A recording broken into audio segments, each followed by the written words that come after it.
So I just checked into my hotel here in Hong Kong, and I gotta say, so far this city is awesome. If you took New York City and stuck it on Hawaii, you'd have something like Hong Kong. A beautiful blend of urban and tropical, and a vibrant city bursting with color. So right now I'm walking through Wan Chai Market.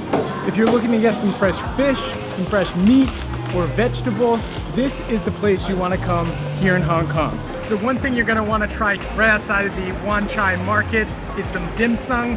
I got some pork and some beef dim sum. So let's take a bite.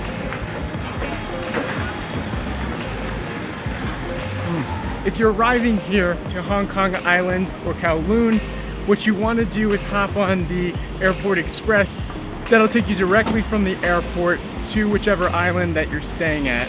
And once you get there, you can transfer to the MTR. The subways here are called the MTR. If you're looking to find an MTR, look for this symbol here. Hong Kong is one of the densest cities in the world, and riding the subways, you discover that real quickly. You're gonna have to pick up one of these. This is an octopus card. The subways here are easy to use. They're both in Chinese and English, and are even color-coded, making getting around a breeze. You could purchase these cards at most convenience stores like 7-Eleven, and most supermarkets as well. During my second day in Hong Kong, my older sister Alexis joined me for the trip. Hey folks, we just came from Victoria's Peak, taking the Peak Tram all the way up. There's a few options to get up the hill. You can either hike your way up, especially if you're at Wan Chai or Central, but you can also take the Peak Tram, which is what we did, and it was really cool. It's a little bit like a roller coaster. It's a very steep incline up the hill. Well, if a roller coaster were really, really slow. You definitely hear a little bit of nervous laughter throughout the whole ride up. It is steep. And there's almost a sense that, like, God forbid it started going backwards. That might be the end. Yeah. So I'm here at the top of Victoria's Peak, and there's not much else to say other than taking this amazing view. Super fun. You got to do it at the top, the Sky Terrace. You get to see a 360-degree view of all of Hong Kong. It's really windy up there.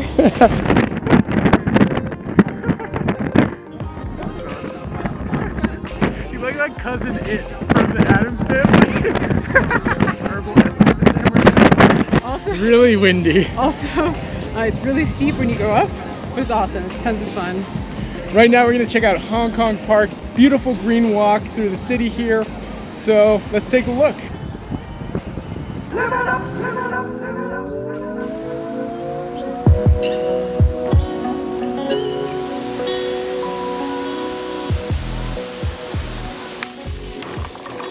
So right now we're walking through Hong Kong Park. This is the Aviary.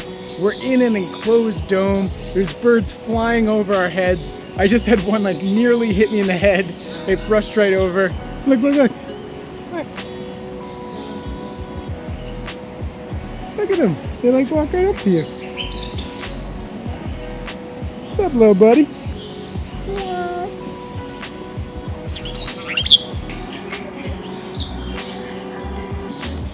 Like, yo, you want to be friends? Want to come to a party? So right now we're walking down the Avenue of the Stars here in Hong Kong. These are some of the most famous stars that have come out of Hong Kong. A lot of them are in the TV and film industry. You have people like Bruce Lee. Directors Wong Kar-wai, actress Anita Mew. I thought this was a funny joke. She didn't like it very much. Oh no, please, spare us. What's Bruce Lee's favorite drink? Water! Alexis and I made our way to the Lin Nunnery, which is a beautiful oasis space. There they have an awesome Buddhist temple, along with some gorgeous grounds where you can find your zen and take a minute to smell the roses.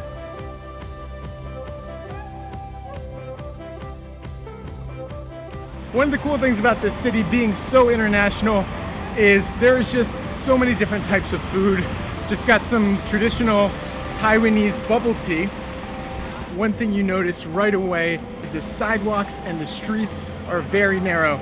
So while you're walking around, you've got to be very careful not to bump into people. So the primary language here in Hong Kong is Cantonese.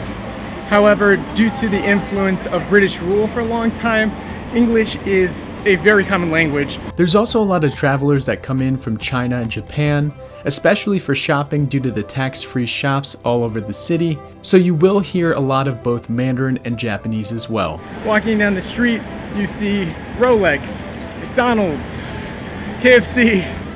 Hong Kong has a variety of night markets, like Mong, where you can pick up any souvenirs you plan to bring home to friends. Remember to haggle for a better price, and now you can always get a better deal by buying in bulk.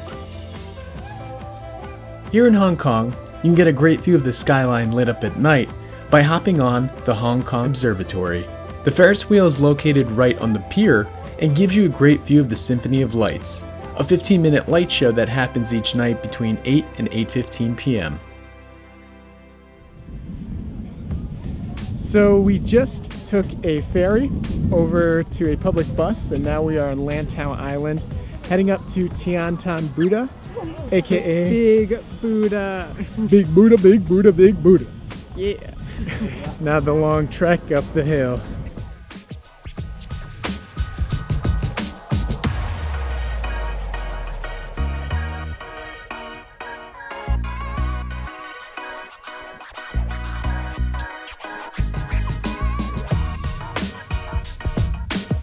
After seeing the Big Buddha, which stands in at 112 feet, Alexis and I explored the rest of the Nong Ping complex and made our way to the Lin Monastery.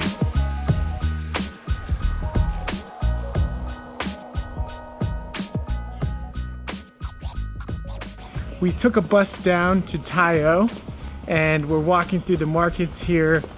This is much quieter, very different from downtown Hong Kong. You can definitely tell that a lot of the buildings here have been damaged in one way or another, probably from storms. Regardless, the fishing town of Tai O is beautiful. The people here definitely live much more humbly than their urban counterparts, but where the town lacks financially, it more than makes up with natural beauty. One of the best ways to see Tai O is by hopping on the many boat tours they have around the town. There you can get an up-close and personal view of the houses on stilts. After seeing Lantau, Alexis and I went back to Hong Kong Island, where we traveled on the very compact Ding Ding Trams. This old-school form of transportation is one of the best ways to see Hong Kong Island, especially at night when the city comes alive. The trams take you all along where the subways in Hong Kong would go, except you get a much better view above ground, especially if you grab a seat on the second floor. And the best part is it's only going to run you back 230 Hong Kong dollars, or around 30 American cents. It's super cheap, and I definitely recommend taking a ride.